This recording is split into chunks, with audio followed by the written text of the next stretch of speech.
Hi everyone, welcome to my very first Lunchtime Live. I started this YouTube channel last week, was it last week? Last week. And one of our ideas is for me to go live at least once a month. I think this month I'm going to go live twice. But to go live at lunchtime, chat with you, maybe bring a friend on and chat with them, and just, I don't know, see how it goes. So it is 12:15. I'm running about 15 minutes behind today, which I always am running about 15 minutes behind, but that's okay. I've got my husband's flannel shirt on. He doesn't know, but he'll see me later and he'll find out, and he won't. He's much better at sharing than me. And what else do I have? I have my Earl Grey tea. It is lunchtime, so I brought a lunch. Actually, this isn't lunch. This is just a snack. In my cooler, it says "So Blessed." I don't know if you can see that right there, but this was a cooler that we made for Reflect. So I'm gonna give one away. And also, if you want to buy one, you can go to, I don't know, it's like Google Elevation Church store, and you can get one for yourself. So let me show you what's in. I'm seeing some people are getting on. I'm gonna show you this is my current favorite snack. This is my favorite wintertime healthy dessert. Now, some of you are gonna disagree that this isn't healthy, but we can have a debate about that, a short one. So, let's see, and I'm gonna let some of you get on, and I'm gonna pick someone just randomly to get a cooler. Okay. Hi, Kevin from Green Bay, Wisconsin, Columbia campus prayer team. Green Bay and Columbia. The weather's much better in Columbia. Hi, Rosa from Buffalo, New York. Hello, Debbie LeBlanc. Oh, Debbie, you bought the cooler. Well, that's awesome. It's really great. It can fit a lot of drinks in it, and I really love it. Hi, Venus. Hi, Mariana from Tampa, Florida. Hello, Elizabeth Foster. And let's see, who else? We have Deborah from the Bronx, Carrie from Maryville, Ashley Tucker. Hello. Who else do we have? Gail from Toronto. Okay, guys. So here's my favorite January snack.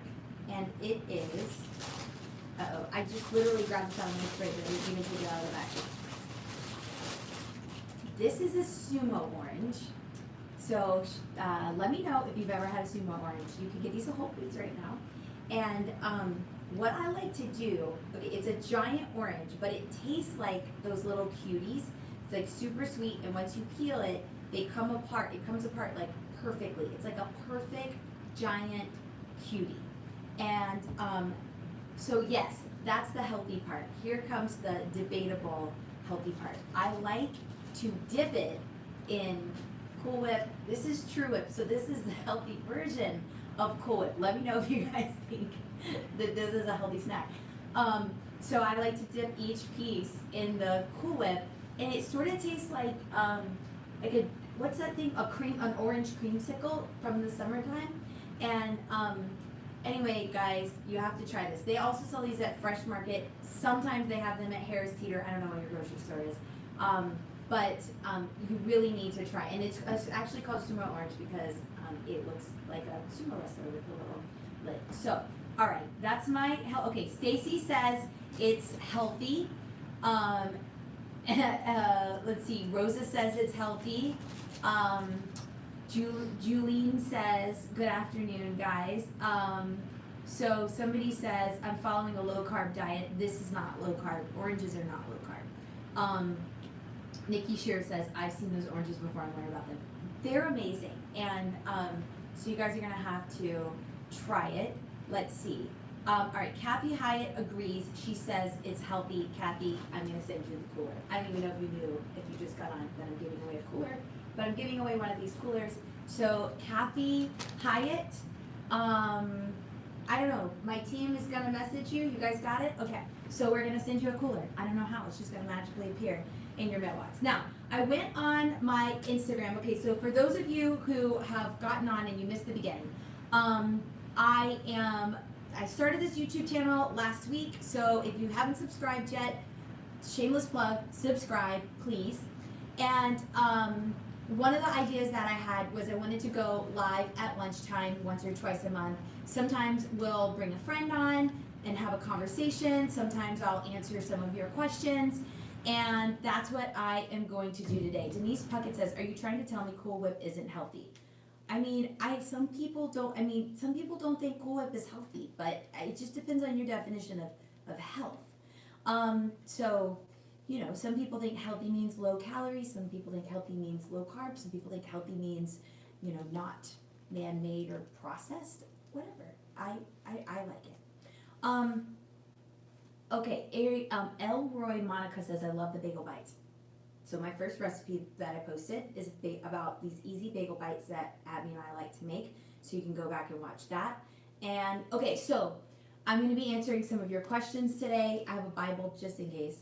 And you guys submitted them on Instagram through stories, but feel free to submit questions here too. And if I see one that I like, I might try and answer it. All right, so in this bowl, I have some fast answer questions. So somebody says, "On the treadmill, hearing you." Well, that's good. Now that's healthy, being on the treadmill. So these are some little fast questions that you guys asked that I'm going to try and get through as many as I can, and then we'll get to some of the more serious ones. Okay. Hi, Stephanie Glass. Nice to have you here. Do you have any book recommendations for elementary level kids?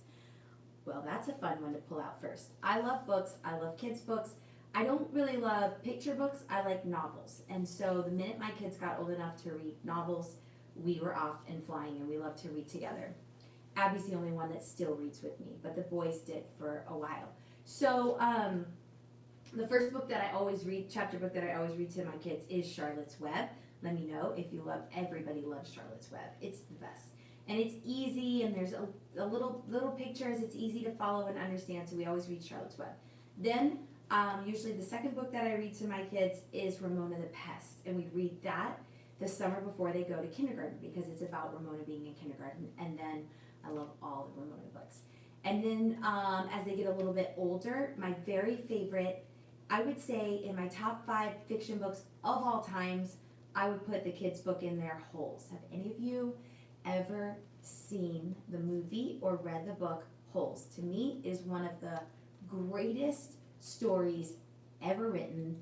It's just great. So if you've never read it and you've never read it with your kids, Holes is what I would recommend. But you have to wait till they're in 4th or 5th grade so that they can really get it and really appreciate it. And you have to save it and not let them watch the movie until you've read the book, because you either get to enjoy the movie or you get to enjoy the book. And most of the time the book is better than the movie, and so sometimes you have to save some of them. Okay, I'm not going very fast with these questions, but some of you are saying, "I loved Holes, my favorite book as a kid." Love that book. Let me read some of your names. Sarah Shepard says, "I watched Holes with my kids over the holidays and they loved it." Holes is such a great teaching story. It's a great novel. Yes, you guys. Oh, hi, Lisa Hughes. Welcome. Lisa and I love to read books together. All right, let's do another one. I guess we put all the book questions in on the top. Favorite book of all time? I mean, obviously the Bible doesn't count. Favorite fiction book of all time? I would probably say, I don't know, maybe The Nightingale by Kristen Hanna. I just really love that book. Also, I love to read Audible books, and my husband and I have this debate about how I say I read a book when I listen to it, and he's like, "Why do you always say that you read a book when you listen to it?" And I'm like, I don't know, it's the same thing. I know it's not exactly the same thing, but whatever. Let me know. Do you think listening to a book is the same thing as reading it? Is it lying if you say, "I read that book" and you listen to it?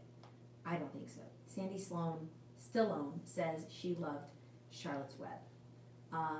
Monica says, "I want to join the book club." Well, Monica, that's very easy. All you have to do is go to hollyfurtick.com, give me your email, and I'll send you an email once a month to tell you what book we're reading and when we're going to go on Instagram Live and discuss it. But then if you miss it, we're going to make them all easily searchable right here on hollyfurtick.com.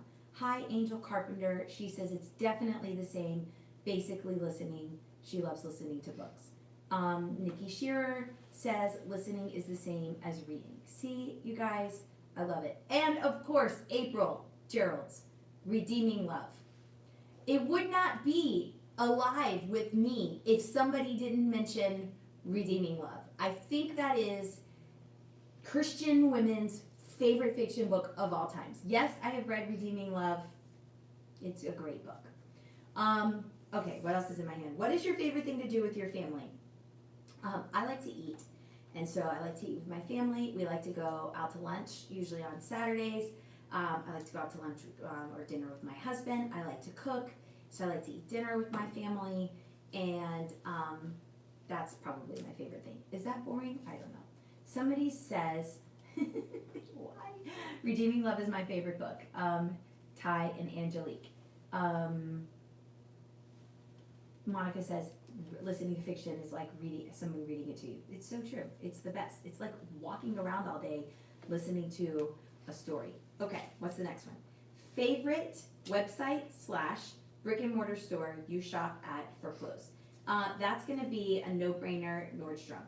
And the reason that I love Nordstrom is because they reward you for shopping with them and because they have the best return policy and customer service of any store out there. You can literally return something if it has that little Nordstrom SKU sticker. It doesn't matter. It doesn't matter if you've had it for 5 years. You can take it back. And I love that. So Nordstrom all the way. Let me know if you are a faithful Nordy. Stacy Curry says yes to Nordstrom. Amazing customer service. Shayna, I guess that's how you say your name. You love I love Nordstrom Rack too. Nordstrom Rack is awesome. I was actually there this week. So funny story, on Monday we have a front gate outlet here in Charlotte, which is amazing. And I went there because I just wanted to look around. And I got there and they were closed. And apparently the front gate outlet is only open Wednesday through Sunday. And so I had driven all the way down there and I just decided, well, I'm gonna go on Nordstrom Rack since front gate is closed. And I did. What else are you guys saying? Lindsay says Nordstrom, yes, yes, yes. Early bird annual shopping is the best. Oh, their sale in July, is that what it's called, the annual sale? I love that sale. No Nordstrom in Florida. That's not true. There is Nordstrom in Florida, but maybe not where you live. But Nordstrom online is awesome too. You can still send stuff back anytime. They're great. Renee Cup says no Nordstrom here in the middle of nowhere, Midwest. What's that store that they have in the Midwest in Iowa that's sort of like Nordstrom? I wonder if they still have it. Von Mar is what it's called. Is it so ridiculous that I know the name of stores? I think it is. Okay. Briella says TJ Maxx girl here. I like TJ Maxx too. We don't have a ton of TJ Maxx's here, but we have Marshalls and Home Goods, and that is a great place to go. What else are you got? Oh, Renee Cup says that's where I am. Renee, do you have Von Mar? Am I saying it right? That's like the Nordstrom of the Midwest, I think. I've been there a long time ago. All right, guys. Teresa says, first time catching you. Hi, Teresa. Here's my next one. What's your Enneagram number? I'm supposed to be going fast through these questions. My Enneagram number is the number 9, the peacemaker, the best number. The bad part about my number is I can be a little bit lazy, but it's okay. I'm a number 9, and I love it when everybody is happy. My husband is a number 1. He's a perfectionist, and I like the Enneagram. Oh, let me see. I'm from Northern Indiana. Von Mar was nice. Okay, so I guess I said it right. That was Janet said that. Okay, so moving on. Shout out to all the number 9s out there. Shout out to all the number 1s out there. I love number 1s, and my sister's a number 5. And anyway, I like the Enneagram because it helps me understand the people that I love, and it helps me to have grace for them and to not be offended so easily. I don't love the Enneagram when I hear people using it to make excuses for their behavior. They're like, oh, I'm just a number 9, or you should treat me better because you don't understand me. I'm a number 9. I don't like that. So I think the Enneagram is useful, but I also think it's like quite abused. And also, I think you should always take the long Enneagram test. Do not take that short little test on your phone that takes you like 3 minutes. You should take the one that takes 30 minutes so you actually can figure out your Enneagram number. And if you're under the age of 25, I would say your number may still be in flex. So, Sarah Shepard says she's a 4-wing 5 free spirit. That's a pretty interesting combination. Brittany Ward says my husband is an 8 and I'm a 1. I bet you guys have some pretty heated arguments, Brittany. Brittany said pray for me. Janet says she's in Indiana. Hey guys, I'm getting a call, but I think it's spam, so no big deal on that. Jenny Dillon says that she's also a number 9. And Brittany Ward said, yes, we do, girl. Yeah, the 8 and the 1, they can be really passionate about things and also angry. And so, yeah. Okay. Heidi says, how do I get your number? Hey, I do actually send text messages out to people. If you would like to receive text messages from me, go to hollyfurtick.com and scroll down to the bottom, and it says something like, let's keep in touch. Is that what it says? And it'll tell you how to get text messages from me. All right, guys, let's do another question. What is your, oh, I love this question. What is your favorite, all-time favorite meal that you cook? So selfishly, my favorite all-time meal that I cook is also my favorite all-time like homemade meal that I love to eat. This is like my meal. What do they call it? There's like a thing, like if you were on death row, you get like this last meal. What would your last meal be? This is mine, okay? And it's gonna surprise you because it's not French fries, which is my favorite food, but I do not, okay, that's not true. I was gonna say I don't cook French fries. I do not fry French fries. I do not own a fry daddy, and I do not fry French fries like in oil. I do buy frozen French fries and bake them in the oven or my air fryer because that's healthier. And they don't taste as good, so you don't need as many. French fries is my favorite food, but that is not my favorite all-time meal that I cook. My favorite all-time meal that I cook is actually my Nana's meatloaf recipe, which she got out of the newspaper. And it is the best. Do not turn your nose up at it. Do not be like, ew, I don't like meatloaf. It's so dry. This meatloaf is not dry. It does not have ketchup in the recipe. And it is so good. And you know what? I need to do a cooking video. I've never done a cooking video making my meatloaf, and I'm gonna do that this year. Is that a good commitment? I promise I will do it this year. I will do it in the next couple of months, but I made meatloaf for Christmas, our family Christmas Eve dinner. And yes, Tracy, I will share the recipe. I actually think it's on my Instagram, but you're gonna have to dig deep to find it. It's also on my website, hollyfurtick.com. If you go to recipes, I think we just put it on there. So you can find it there. That's better than Instagram. It'll take you forever to find it on Instagram. I don't even know if I could find it on Instagram. Okay, Casey says, yes, Nana's meatloaf recipe. Okay, you guys are all wanting the meatloaf recipe. But first, my husband says I like to talk about food way too much, and I love to talk to other people about food. And so I'm just going to tell you about the meatloaf, and then we'll do a video of it. So it is, you take the ground beef, breadcrumbs, but the sauce is where it's at. And it's got tomato sauce, Worcestershire, vinegar, mustard, and you mix it all together, and like you put some of those ingredients actually in the meatloaf, and then you make this sauce on the side, and you pour a lot of it. Oh, my mom's here. She's Deborah Boynton. Hey, Mom. And my mom made this recipe, so this is like a family recipe. So my Nana used to always make it every time we would go there because she knew it was my favorite. Shout out to, like, I had 2 mugs of tea today. Roanoke, Virginia. That's where my family's from. My Nana actually lived in Salem. Nikki Shearer. Hi, I know you're on. Nikki's in Roanoke. And so my Nana would make it, and then my mom would make it because she knew it was my favorite food. And then I started making it, and it's just so good. It's like really moist. And at Christmas time, I made a separate one for my husband that had almond flour instead of breadcrumbs, and it actually turned out really great. Although I don't like to change up recipes and like experiment with them, especially if it's like your favorite. I feel like you should make it the same every time. So you really can't mess it up. It's so good. I serve it with mashed potatoes and green beans and my mom's sourdough bread because she usually gives me some, and I keep it in my freezer. And it is not sourdough bread like Elise's sourdough bread that you make in a Dutch oven. This is like sweet sourdough bread. And maybe we should have my mom come on YouTube and make sourdough bread. I do not make the bread because I cannot have that bread in my house all the time. I just keep it in the freezer and pull it out for special occasions. So, okay, couple questions from you guys. Um, so let's see. Briella says, do you follow a low carb diet like your husband? Obviously, Briella, I do not. I don't like low carb. It doesn't make me feel good. It doesn't make my stomach feel good. I don't feel satisfied. I don't like it. So, no, I don't. And, but I am a very good low carb cook. And so usually okay, so for my husband at Christmas time, I had to make 2 meatloaves anyway because I have teenage boys and they eat a lot. And so 1 meatloaf would not be enough for our family. So I'm like, well, I'm doubling the recipe anyway. So I made 1 regular, 1 with almond flour. And it's relatively low carb. I mean, there's carbs and tomato sauce and everything, but it's good enough. It's close enough.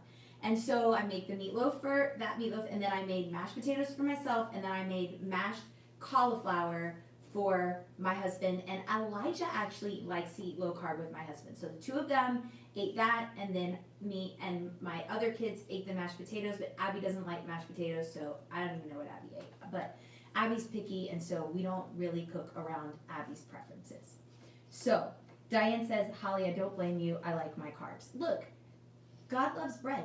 Bread is in the Bible. Bread is in the Bible probably more than any other food. And so it's okay. We just have to eat it in moderation. Jacqueline says, low carb is not possible for me. What else are you guys? Let's see. Will you be doing another Bible study? Can we stay on topic, guys? Lorda says Cool Whip is keto friendly. That's true. Brittany says her son doesn't like mashed potatoes. Okay, guys. Another cooking question.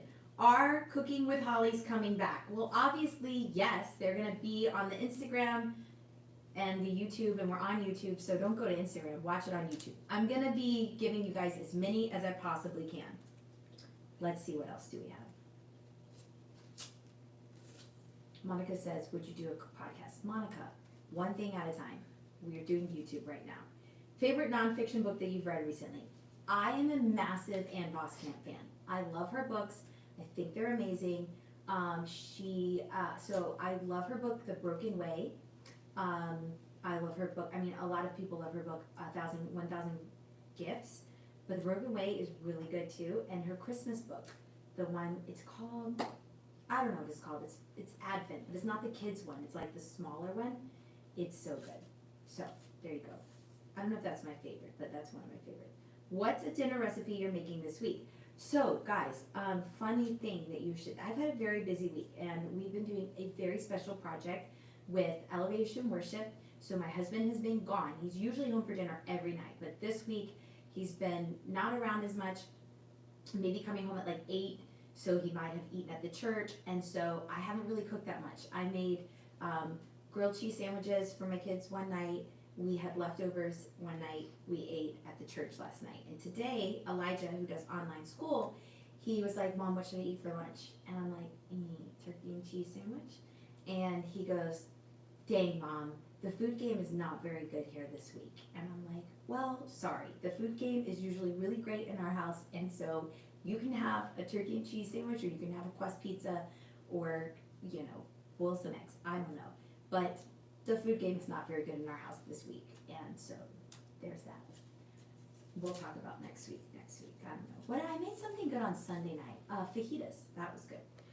What podcast do you listen to / recommend? I'm not a big podcast person, so you guys can come and comment on some podcasts that you like. I don't really have one that I consistently love and listen to because I spend most of my time listening to audiobooks. So let's see. I know you like magpies. Have you seen the movie Penguin Bloom? I wonder if the person who asked this question is on, because I have the book Penguin Bloom, and I knew there was a movie coming out, but I didn't know the movie was out. Did you know the movie's out? It's out? Maybe it's only out in Australia. I am definitely going to watch that movie, but the book is so good. And so for those of you who don't know, Penguin, is it called Penguin Bloom, the title of the book? Just released. The movie just released. How do we watch it? It looks like Netflix. It's out on Netflix. Okay, so it's about this woman who has an accident, and she's really depressed, and her family rescues a magpie. They live in Australia. We don't have magpies on the East Coast. We do have them on the West Coast, but it's not the same kind of magpies in Australia. And this bird like saves their family. And so you should get the book because the husband is a photographer and the pictures are absolutely stunning and gorgeous. And now they've made a movie. And the book is super short too. You can read it in a couple of sittings. It's so good. You guys are saying your podcast, so that's great. If you wanted to know podcasts, there they are. I'm watching that movie this weekend.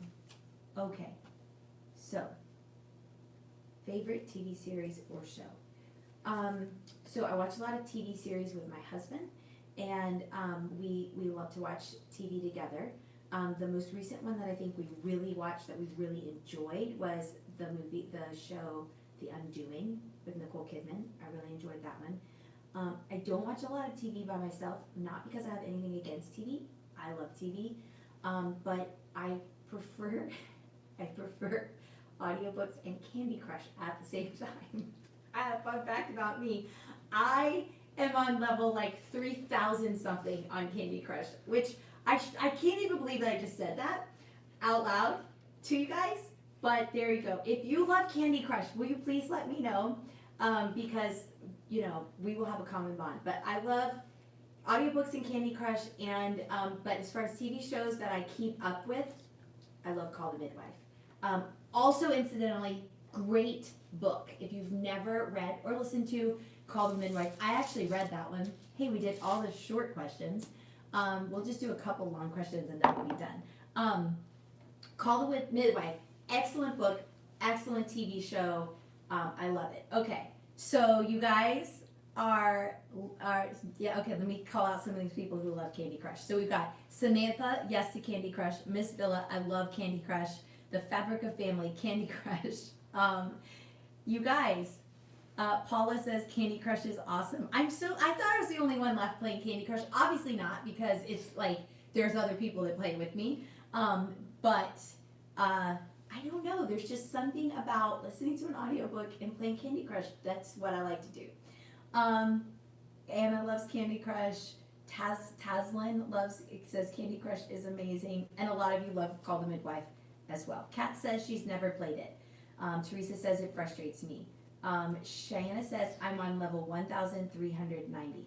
All right, guys, I'm gonna look it up and tell you. Oh my God, I can't believe I just said I was gonna do this. I'm gonna tell you what level I am on Candy Crush. This is so embarrassing, but here we go. Candy Crush.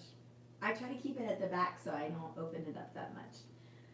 I am on, you guys are saying that's funny. Somebody's still commenting about fajitas. Maybe you're can you watch delayed? Oh, okay. So, 3,442. There you go. The only other person that I know that's really high up on Candy Crush is Jane Williams. But she's not quite on level 3,000. I think she's still in the like 1,500s maybe. But that's, if you get over 1,000 levels on Candy Crush, you're a pro. All right. Hi, Wendy Cooper. Let's do some more serious questions. I'm only going to do a couple. How long have we been on? About 30 minutes. So we'll do like, I don't know, a couple questions and then we'll come and do this again another time. Chrissy says, what is your manicure color name? This is Funny Bunny, the best color, and I painted my nails myself. Okay, what has been the most valuable thing the Lord has spoken to you so far in 2021? I'm currently really into the story of Gideon. I don't know if you know that story. It's in Judges chapter 6, and God calls Gideon. It's the one where God calls Gideon to defeat the Midianites who have oppressed Israel, and they're all hiding. And it's the one where he gets this army of 10,000 men, and God keeps whittling it down. He's like, oh no, you have too many men. And they end up with 300 men, and they defeat an army of 150,000 men. That's the story. But sorry guys, we're getting a call, and that interrupted our live. I was talking about Gideon. So the angel comes to Gideon. Are we back up? Yep. Okay. There we go. So the angel comes to Gideon and he's like, you're gonna defeat Midian, and Gideon's like, I don't think I'm the right person for the job. How am I gonna do this? And one of the things that the angel says to him is, go in the strength that you have.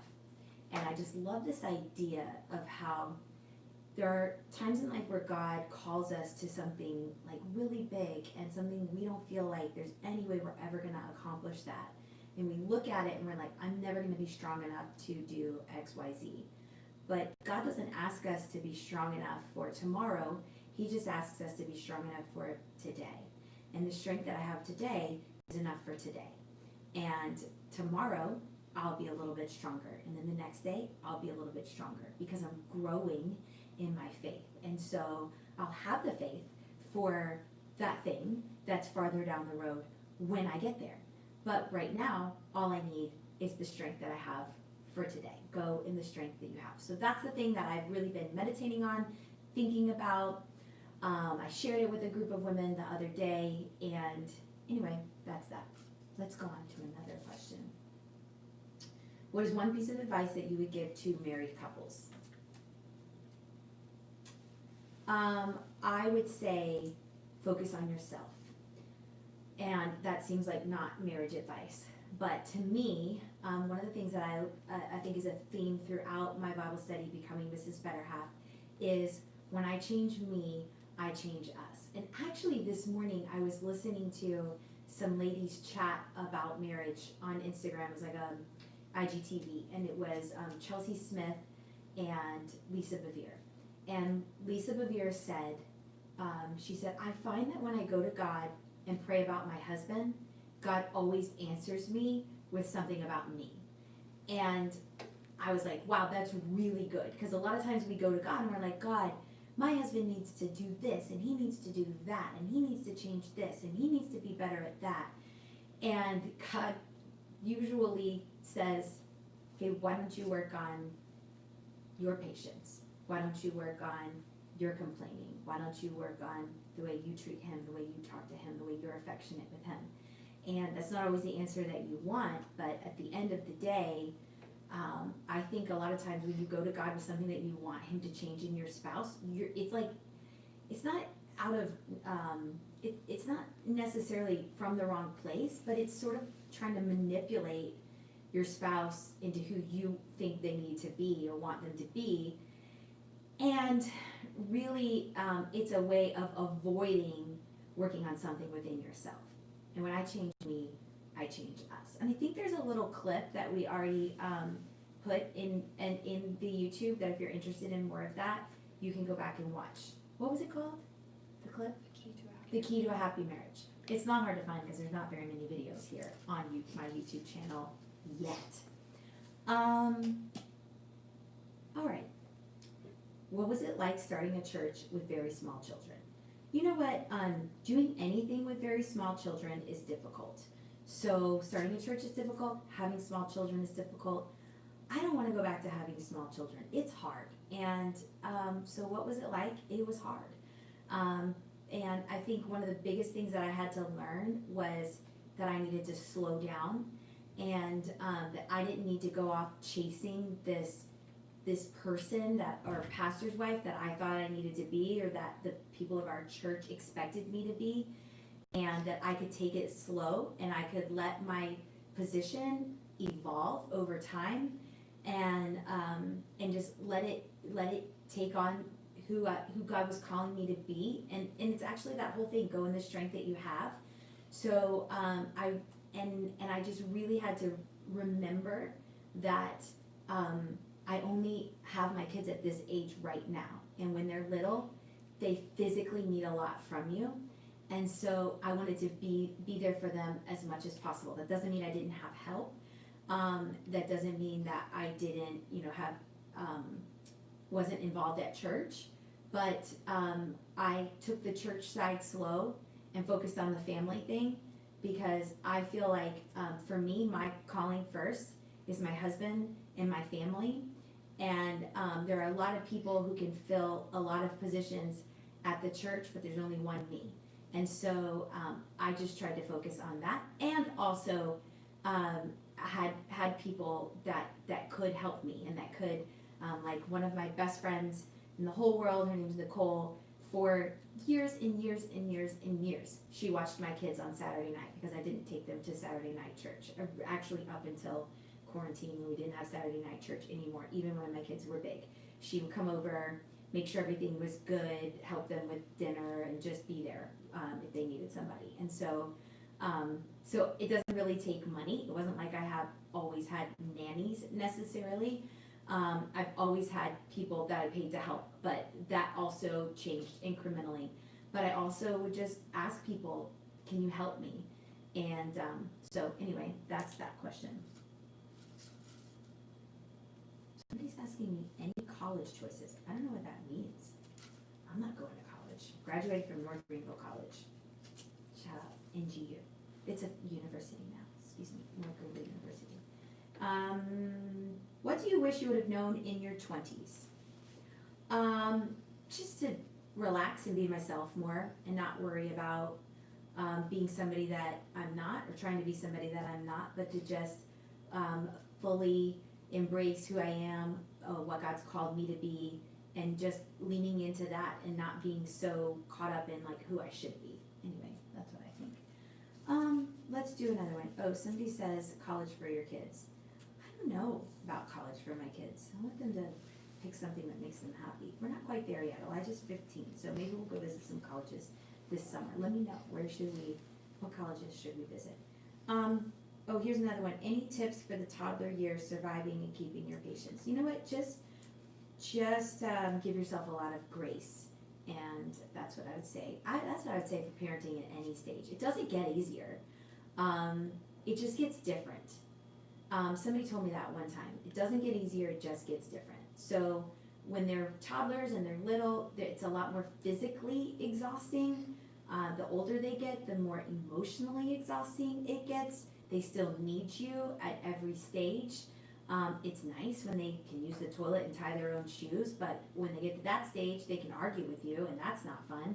So just like, don't be too hard on yourself, and it's okay if you make mistakes. Your kids are lucky to have you. Let's do a couple more. How do you personally maintain longevity in ministry? I try to be a strong person myself, focus on my own faith, my own relationship with God. I don't depend on my husband to be the only way that God speaks to me.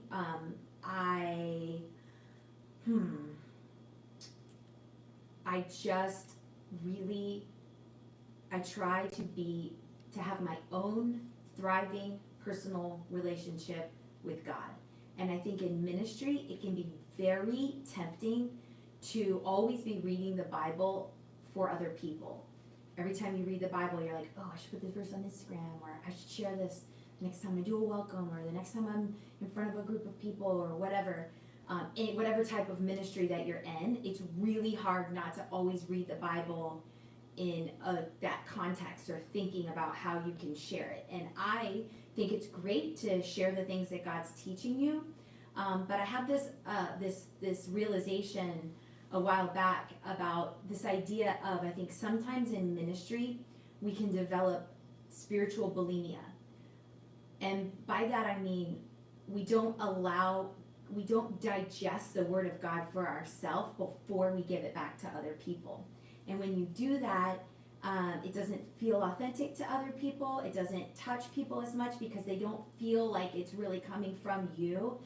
And so when I have a scripture like the one I just shared with you about Gideon, it's something I've been thinking about. It's something I've been processing through. It's not that I can't share it. It's just you don't always want to share things right away.